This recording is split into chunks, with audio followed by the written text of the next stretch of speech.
Hai, selamat pagi semuanya. Semoga kalian sehat selalu dan selalu semangat belajarnya meskipun dari rumah. Untuk bab 2 ini, kita akan membahas mengenai perkembangbiakan untuk hewan dan tumbuhan. Jadi di bab 1 kita membahas sistem reproduksi pada manusia. Di bab 2 ini kita membahas mengenai perkembangbiakan pada hewan dan tumbuhan. Oke. Kita mulai untuk reproduksi pada tumbuhan. Jadi yang pertama Bapak ambil yaitu mengenai tumbuhan tingkat rendah.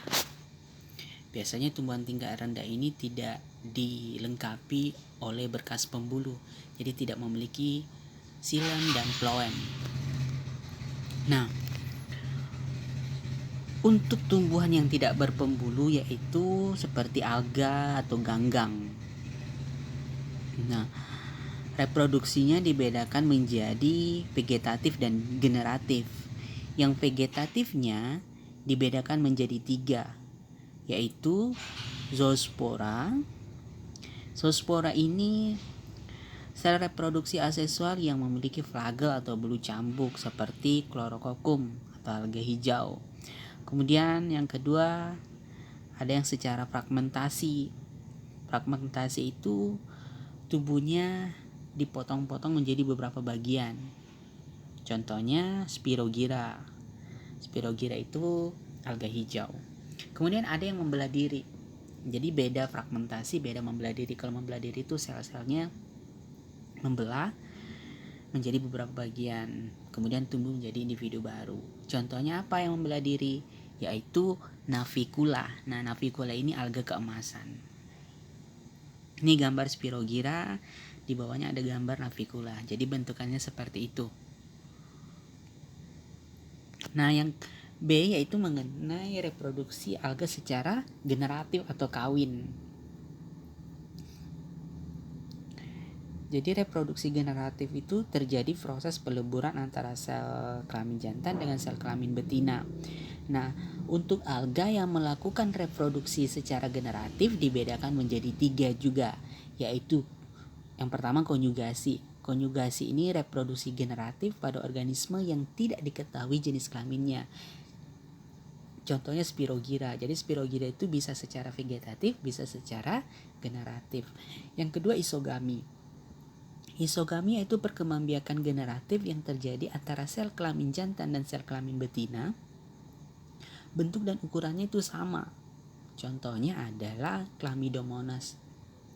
Chlamydomonas itu bagian dari ganggang hijau. Yang ketiga anisogami. Anisogami ini berbeda dengan isogami. Kalau yang tadi isogami antara sel kelamin jantan dan betina bentuk dan ukurannya sama, kalau anisogami ini bentuk dan ukurannya sudah berbeda. Contohnya Oedonium atau ganggang hijau.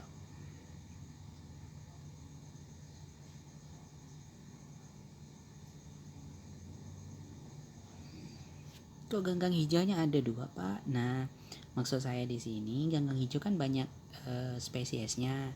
Oedonium itu merupakan salah satu kelas dari ganggang hijau juga. Yang kedua reproduksi tumbuhan pada lumut atau bryophyta. Nah, lumut juga mengalami fase generatif dan fase vegetatif.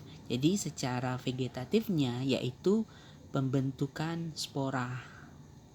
Sedangkan secara generatifnya yaitu membentuk sel-sel kelamin.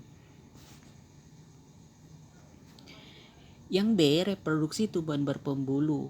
Berarti kalau tumbuhan berpembuluh sudah memiliki berkas pangkut yaitu xilem dan phloem. Yang pertama itu tumbuhan paku. Tumbuhan paku sama halnya dengan tumbuhan lumut. Dia juga mengalami fase gametofit dan fase sporofit, yaitu secara vegetatif dan generatif. Yang vegetatifnya yaitu membentuk spora, generatifnya yaitu membentuk sel-sel kelamin. Jadi sel kelamin jantan dan sel kelamin betina terbentuk di sana. Kemudian yang kedua, tumbuhan berbiji atau spermatopita. Nah, tumbuhan berbiji ini juga dibedakan menjadi dua reproduksinya. Ada secara vegetatif, ada secara generatif. Nah, vegetatif yang tak kawin ini juga dibedakan menjadi dua, yaitu vegetatif alami dan vegetatif buatan. Kita bahas yang pertama adalah vegetatif alami. Nah, vegetatif alami contoh yang pertama adalah rizom. Rizom itu akar rimpang, yaitu akar yang tumbuh mendatar dan terletak di bawah permukaan tanah. Contohnya kayak jahe, kunyit, lengkuas, temulawak, temu ireng. Jadi famili Singhiberales, jahe-jahean. Berkembang biak dengan cara rizom atau akar rimpang. Ada secara geragi atau stolon, yaitu batang yang tumbuh menjalar di atas atau di bawah permukaan tanah. Contohnya kayak pegagan, arbai, rumput teki, stroberi. Tuh. Kemudian yang C, tunas sarventif, yaitu tunas yang tumbuh bukan pada ujung batang atau ketiak daun. Jadi tunas sarventif ini tumbuhnya di tepi-tepi ujung daun. Contohnya pada cocor bebek, cemara, sukun, kesemek. Yang D yaitu umbi lapis. Umbi lapis ini modifikasi dari tunas, terdiri atas batang yang sangat pendek dan daun-daun yang berdaging. Ini contohnya adalah pada bawang-bawangan. Ada bawang merah, bawang putih, bawang bombay, daun bawang, tulip.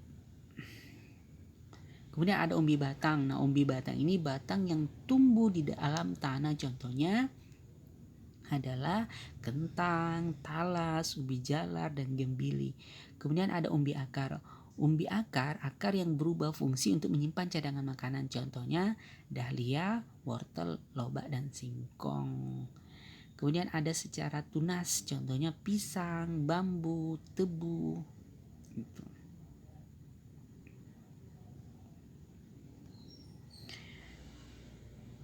Kemudian vegetatif buatan ada secara stek, mencangkok, kemudian ada merunduk, menempel, mengenten.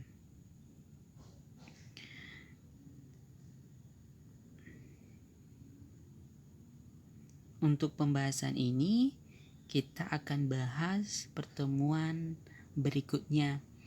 Jadi pertemuan berikutnya kita membahas mengenai vegetatif buatan pada tumbuhan dan vegetatif dan reproduksi tumbuhan secara generatif. Nah, untuk hari ini tugas kalian adalah mencatat di buku catatan kalian metagenesis tumbuhan lumut dan tumbuhan paku. Bisa kalian lihat di internet, ada di sana. Cari aja di Google metagenesis tumbuhan paku dan lumut. Dibuat rapi-rapi di catatan, kemudian kalian kirim di Google Form yang sudah Bapak sediakan. Oke? Sampai jumpa di pertemuan selanjutnya. Selamat mengerjakan tugas.